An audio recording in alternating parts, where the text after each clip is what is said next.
প্রিয় শ্রোতা, আমার চ্যানেলে সবাইকে স্বাগতম।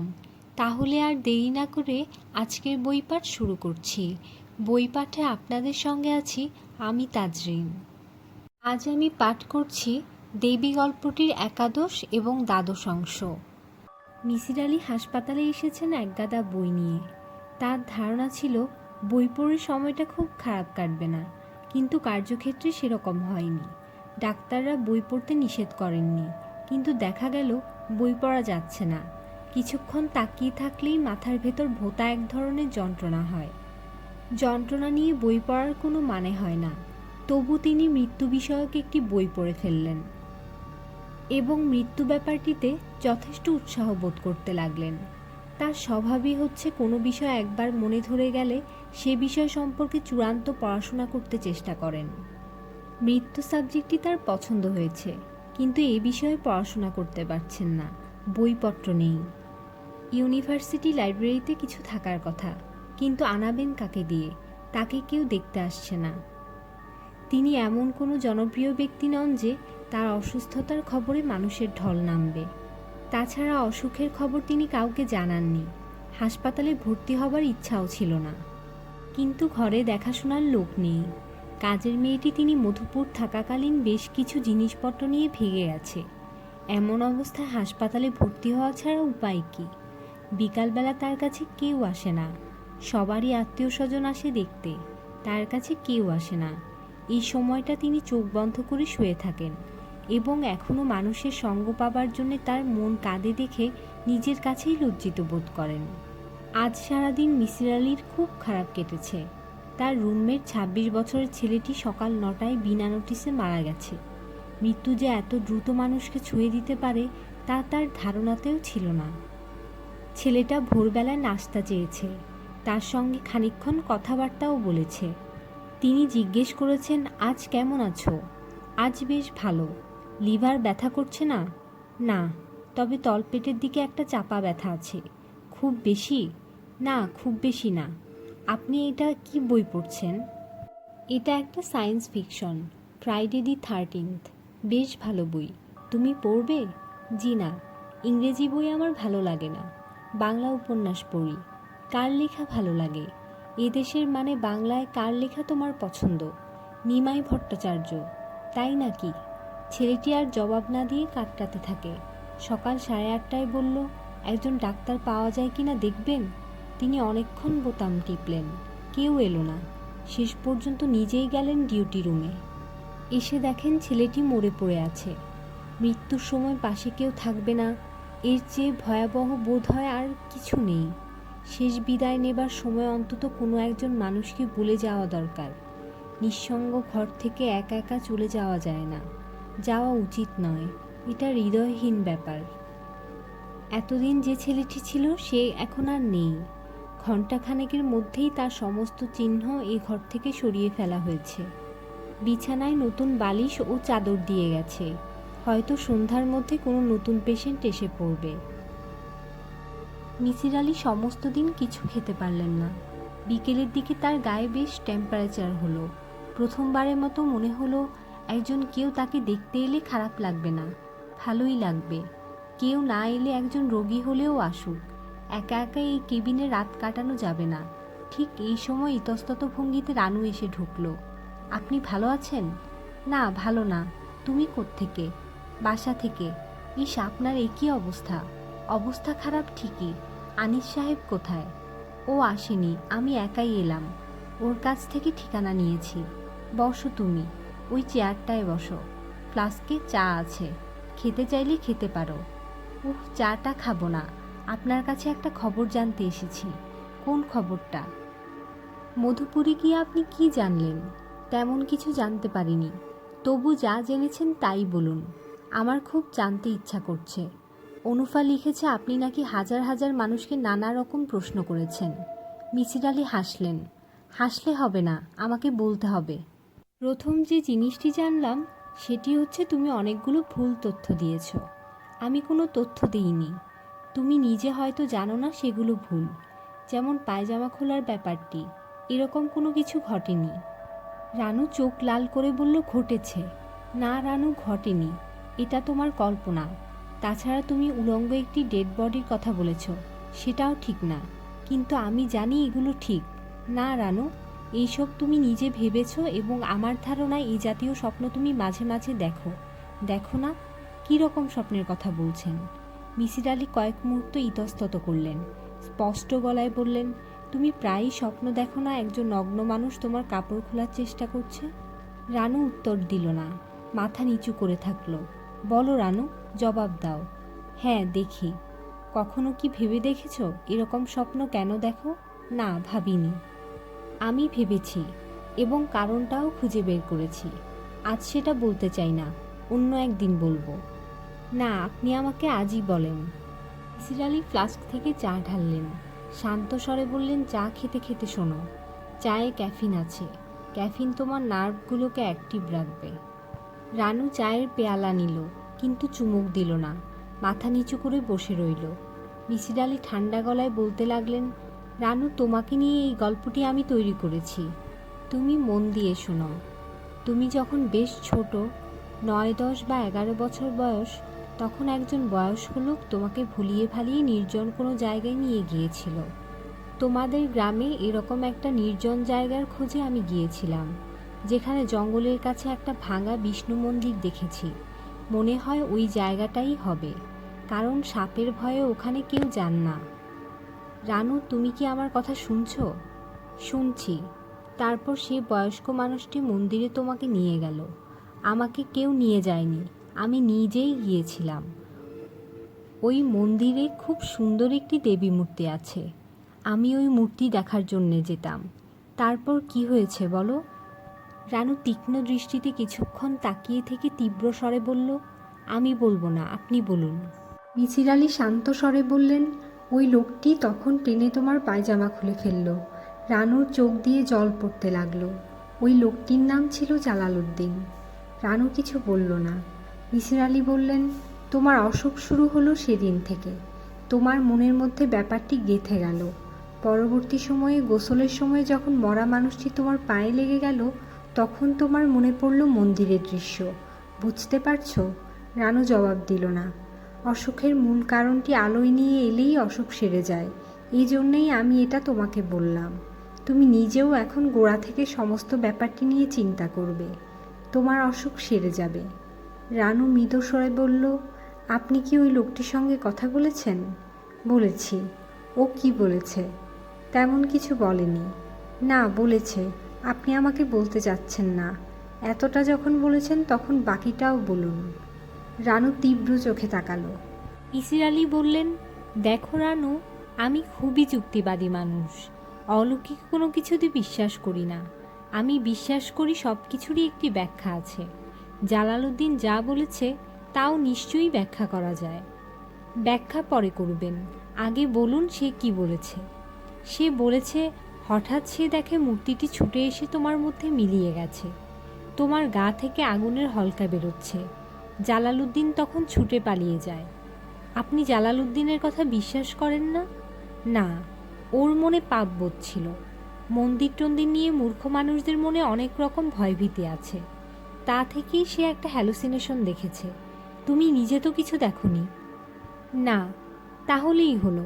জালালউদ্দিন কি দেখেছে না দেখেছে সেটা তার প্রবলেম, তোমার নয়। রানু তীক্ষ্ণ কণ্ঠে বলল, কিন্তু একটা জিনিস কি জানেন? ওই ঘটনার পর থেকে আমি অসম্ভব সুন্দর হয়ে গেলাম। মিসির আলি শব্দ করে হাসলেন। হাসতে হাসতে বললেন, সুন্দর তুমি সবসময়ই ছিলে। ঘটনাটি ঘটেছে তোমার বয়ঃসন্ধিতে। বয়ঃসন্ধির পর মেয়েদের রূপ খুলতে শুরু করে। এখানেও তাই হয়েছে। কিন্তু ওই দেবী মূর্তিটিকে এরপর আর খুঁজে পাওয়া যায় না। তুমি কিন্তু খুব ছেলে মানুষের মতো কথা বলছো রানু। মূর্তিটি চুরি গেছে, কেউ নিয়ে পালিয়ে গেছে, ব্যাস। মূর্তিটি চুরি যায়নি। তুমি নিশ্চয়ই বিশ্বাস করো না একটা পাথরের মূর্তি তোমার মধ্যে ঢুকে আছে। কি করো? রানু তীব্র কণ্ঠে বলল, আমার দিকে ভালো করে তাকিয়ে বলুন, আমাকে কি অনেকটা মূর্তির মতো দেখায় না? না রানু, মূর্তির মতো দেখাবে কেন? অসম্ভব রূপবতী একটি তরুণী, এর বেশি কিছু না। তোমার মতো রূপবতী মেয়ে এই দেশেই আছে এবং তারা সবাই রক্ত মাংসের মানুষ। রানু উঠে দাঁড়ালো। মিসির আলি বললেন, চলে যাচ্ছ রানু? হ্যাঁ, অসুখ সারলে তোমাদের ওখানে একবার যাব। না, আপনি আসবেন না, আপনার আসার কোনো দরকার নেই। রানু ঘর ছেড়ে চলে গেল। মিসির আলি ক্ষীণ স্বরে বললেন, ভেরি ইন্টারেস্টিং। তার ভ্রু কুঞ্চিত হলো। তিনি ব্যাপারটি ঠিক বুঝতে পারছেন না। যতটা সহজ মনে হয়েছিল এখন ততটা মনে হচ্ছে না। তিনি মৃত্যু বিষয়ক বইটি আবার পড়তে শুরু করলেন। সাবজেক্টটি তাকে বেশ আকর্ষণ করেছে। Fascinating topic. গভীর রাতে আনিস জেগে উঠল। শুনশান নীরবতা চারদিকে। রানু হাত পা ছড়িয়ে বাচ্চা মেয়ের মতো ঘুমোচ্ছে। জানালার আলো এসে পড়েছে তার মুখে। অদ্ভুত সুন্দর একটি মুখ। শুধু তাকিয়ে থাকতে ইচ্ছা হয়। আনিস ছোট্ট একটি নিঃশ্বাস ফেলে উঠে পড়ল। বাথরুমে যেতে হবে। বাথরুমে পানি জমে আছে। পাইপ জ্যাম হয়ে গেছে। বাড়িওয়ালাকে বলতে হবে। আনিস নোংরা পানি বাঁচিয়ে সাবধানে ভেতরে ঢুকে দরজা বন্ধ করিয়ে শুনল, ঝুমঝুম করে শব্দ হচ্ছে। নূপুর বাজছে যেন। এর মানে কি? মনের ভুল কি? মনের ভুল হবার কথা নয়। বেশ বোঝা যাচ্ছে নূপুর পায়ে দিয়ে ঝমঝম করতে করতে কেউ একজন এই ঘর ও ঘর করছে। শব্দটা অনেকক্ষণ ধরেই হচ্ছে। মনের ভুল হবার কথা নয়। বাথরুমের দরজা খুলতেই শব্দটা চট করে থেমে গেল। শুধু একটা তীব্র ফুলের গন্ধ আনিসকে অভিভূত করে ফেলল। একটু আগেও তো এরকম সৌরভ ছিল না। আনিসের মাথা ঝিমঝিম করতে লাগলো। বিস্ময়ের ঘোর অবশ্য বেশিক্ষণ স্থায়ী হলো না। আনিসের মনে পড়ল একতলার বাগানে হাসনাহেনার প্রকাণ্ড একটা ঝাড় আছে। বাতাসের ঝাপটায় ফুলের গন্ধই উড়ে এসেছে বারান্দায়। আনিস কিছুক্ষণ একা একা বারান্দায় দাঁড়িয়ে রইল। নূপুরের শব্দ আবার যদি পাওয়া যায়। দোতলার একটা বাচ্চা ছেলে শুধু কাঁদছে। তার মা তাকে শান্ত করবার চেষ্টা করছে। একটা রিকশা গেল টুনটুন করে। ব্যাস, আর কিছু শোনা গেল না।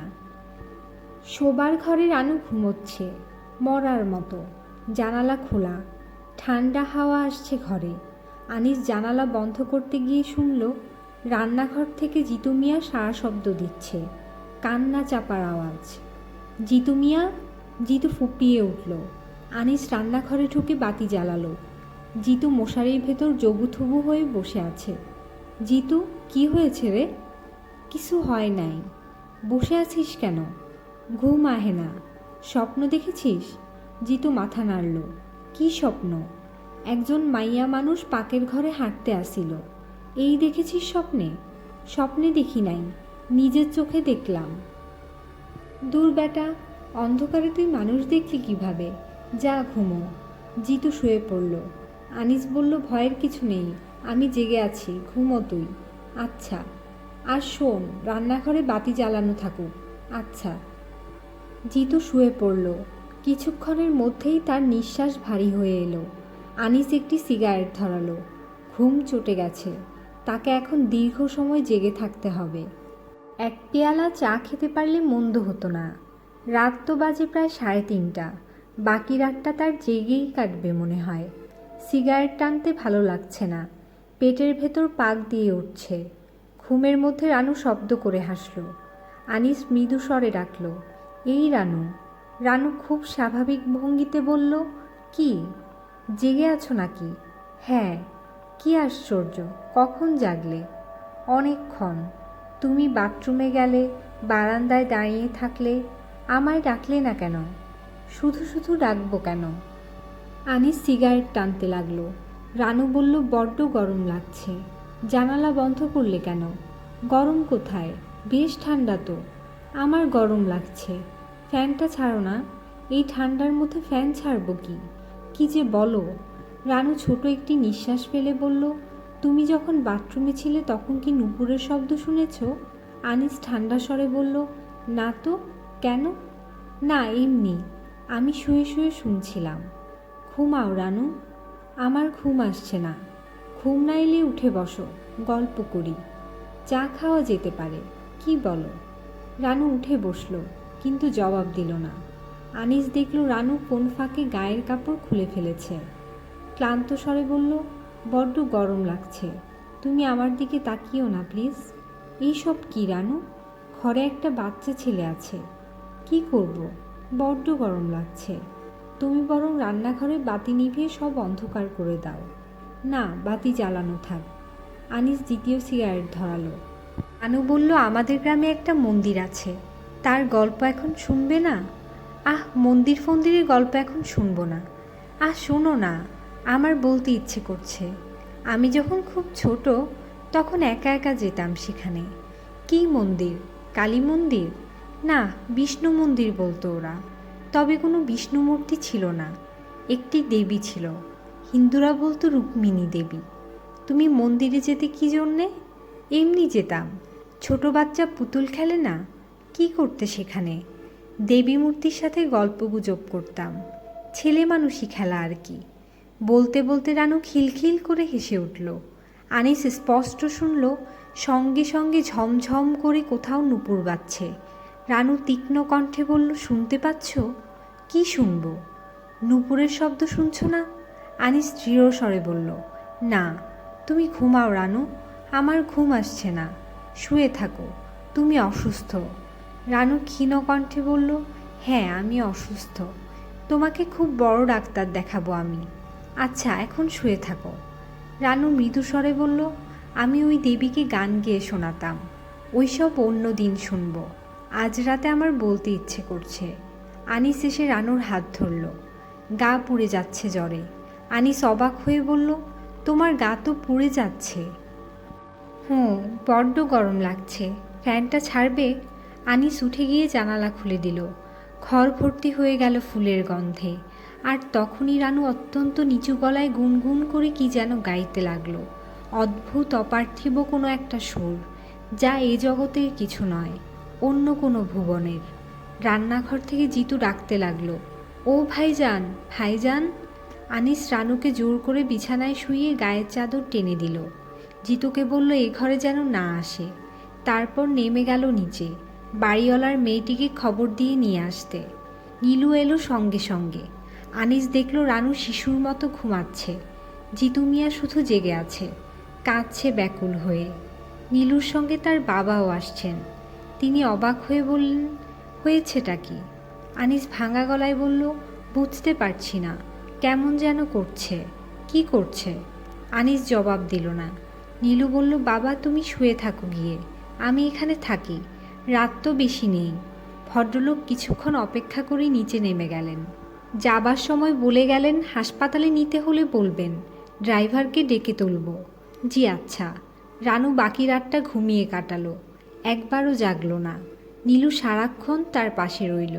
আনিসের সঙ্গে তার কথাবার্তা কিছু হলো না। আনিস বসার ঘরে সোফায় বসে ঝিমুতে লাগলো। গল্পগুলো কেমন লাগছে সেটা অবশ্যই আমাকে জানাতে ভুলবেন না। আপনাদের মূল্যবান মতামতই আমার কাজের অনুপ্রেরণা যোগায়। নিয়মিত গল্পগুলো শুনতে অবশ্যই আমার চ্যানেলটি সাবস্ক্রাইব করবেন। ধন্যবাদ সবাইকে।